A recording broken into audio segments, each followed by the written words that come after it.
On screen గురించి మాట్లాడదాం. మనకి ఎక్కడో ఇన్ పోర్ట్రేయింగ్ విమెన్ అంటే విమెన్ ఇష్యూస్ మీద మీరు బాగా స్పందిస్తూ మాట్లాడుతూ వచ్చారు కాబట్టి స్క్రీన్ మీద కూడా మొన్నటి డాకు మహారాజ్ సినిమాలో పాట కూడా విమర్శకి గురైంది కొంత.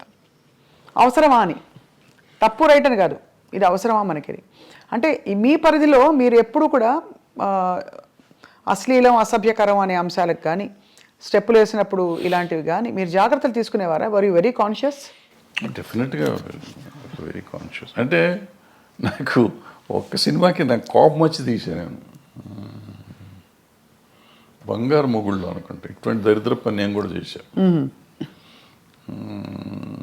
ఆ పాటే దరిద్రం. అక్కడ చేయేస్తే ఇక్కడ చేయేస్తే సంథింగ్ ఏదో ఉంటుంది, సరే గుర్తులేదు.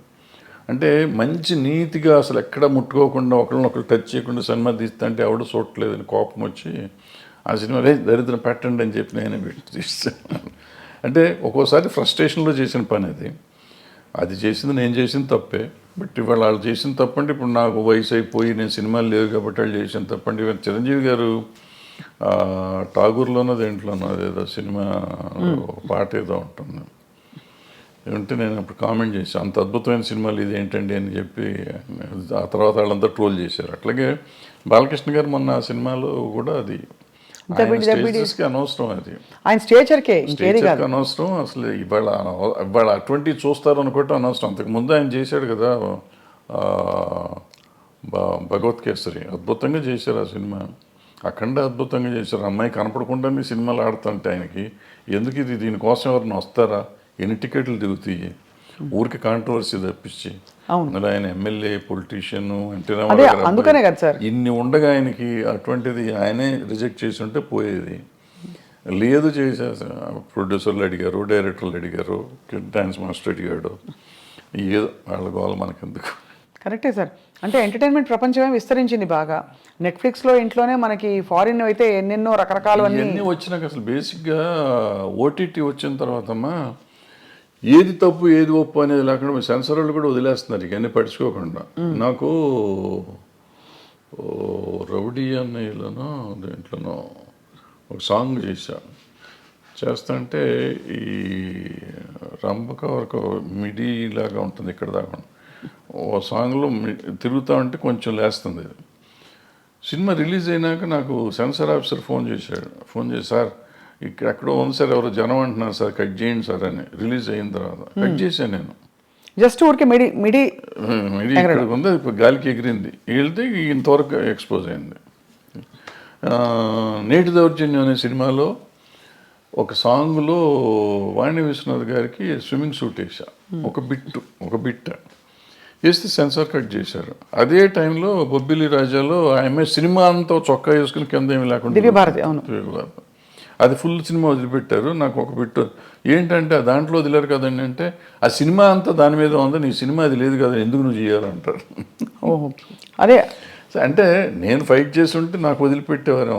ఎందుకు దానివల్ల సినిమా ఆడదని నాకు తెలుసు, ఎందుకు తీసాను నాకు తెలియదు. ఆ రోజు తీసాం అంటే డ్రెస్ చేంజ్లు కావాలంటే సరే ఇద్దాంలే అనిపించి తీసాను నేను, కాదన్నారు తీసాం. అదే అంటే ఎక్కడో అక్కడ మరి ఈ అంశం తెరపైకి వస్తూనే ఉంది, ఈ ఎక్స్పోజింగ్ ఎంతవరకు ఉండాలి ఏమిటని. కానీ ఇప్పుడు బాగా టేస్ట్లు మారిపోయాయి సార్.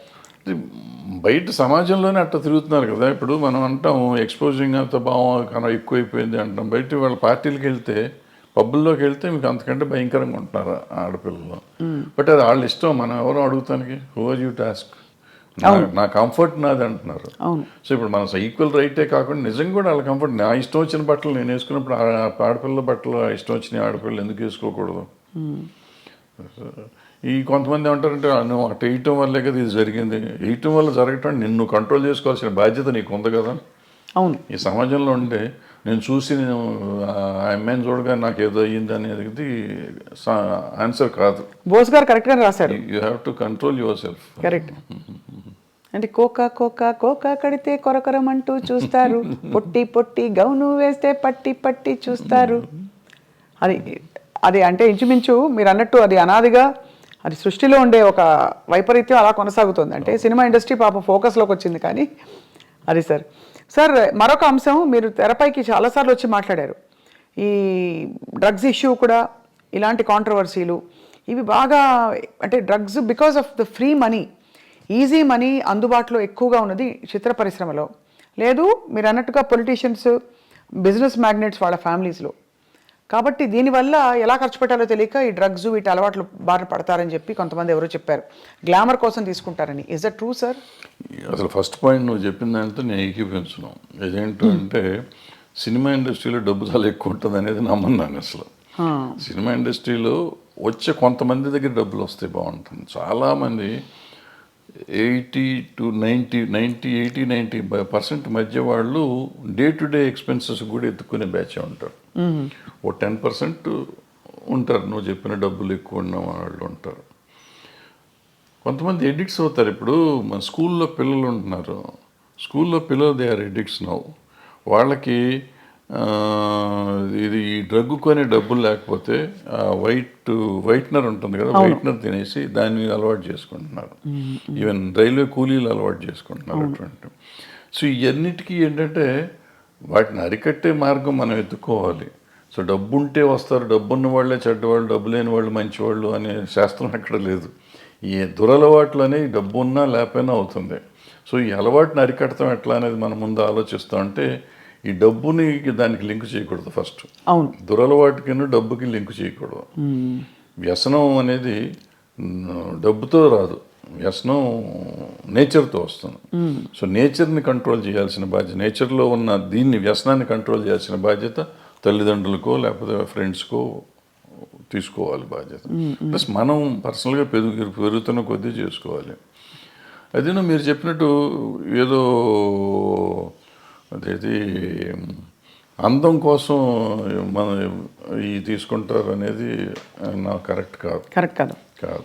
అంటే స్టెరాయిడ్స్ చేస్తారు, కండలు కనపడటం కోసం స్టెరాయిడ్స్ తీసుకుంటారు అంటారు. అది కూడా ఎఫెక్ట్ చేస్తుంది. అది కరెక్ట్ కాదు, తీసుకోవటం కరెక్ట్ కాదు. కానీ అంటే డెఫినెట్గా మీరు అన్నట్టు ఒక వాతావరణం అయితే ఖచ్చితంగా ఒక ఫ్రీ వాతావరణం అయితే కొన్ని పరిశ్రమల్లో ఎక్కువ కనిపిస్తుంది. లైక్ ఉంది అన్ని చోట్ల, కాలేజెస్ దగ్గర అమ్ముతున్నారు, స్కూల్స్ దగ్గర అమ్ముతున్నారు, పబ్బుల్లో అమ్ముతున్నారు, ఎక్కడ పడితే అక్కడే అమ్ముతున్నారు తీసుకొచ్చి. సార్ మీరు డబ్బులతో కాదని చెప్పారు, ఆ రోజువారీ సర్వైవల్కే చూస్తున్న వాళ్ళు కూడా చాలా మంది ఉన్నారు ఇండస్ట్రీలో. సార్ సూరి సినిమా టైంలో మీరు ఇబ్బంది పడ్డారా డబ్బులకి?